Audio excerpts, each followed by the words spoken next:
Kalau mundur, maka tidak akan mendapatkan apa-apa.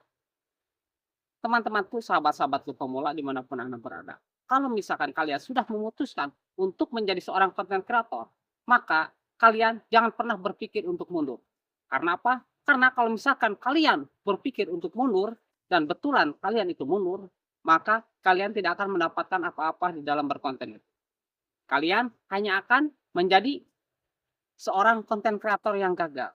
Tapi kalau misalkan kalian tidak mundur, terus berjuang, terus memperbaiki konten-konten, terus mempelajari setiap cara-cara di dalam berkonten, maka kalian itu suatu saat akan menjadi seorang konten kreator yang besar.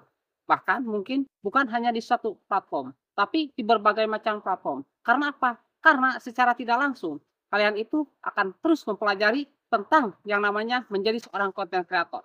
Baik tata caranya ataupun teknik-tekniknya.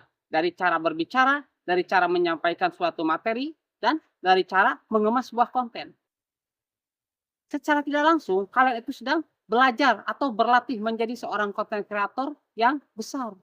Karena apa? Karena dengan latihan, walaupun mungkin sekarang ini kita tidak tahu apa-apa tentang masalah perkontenan, tapi kalau misalkan kita terus berlatih, kita terus belajar, kita mau terus menggali potensi yang ada pada diri kita, maka suatu saat kita itu akan menjadi seorang konten kreator yang besar.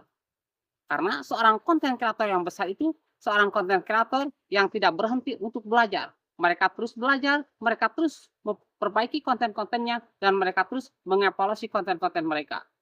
Dikala misalkan datangnya sepi view-nya itu, pasti mereka itu akan mengevaluasi konten-kontennya dan akan memperbaiki konten-kontennya. Seperti itulah pekerjaan seorang konten kreator, baik itu yang besar ataupun yang pemula. Sama-sama belajar memperbaiki konten-kontennya. Oleh karena itu, kita jangan pernah berputus asa hanya karena misalkan konten kita itu sepi, konten kita itu tidak ada penontonnya. Konten kita itu cuma stuck begitu-begitu aja. Tidak apa-apa. Kita jadikan semuanya itu sebagai pembelajaran kita untuk menuju ke arah yang lebih baik lagi, untuk menuju ke arah yang lebih besar lagi. Karena kalau misalkan kita terus memperjuangkan apa yang kita cita-citakan, suatu saat cita-cita itu akan kita capai. Asalkan kita jangan berhenti.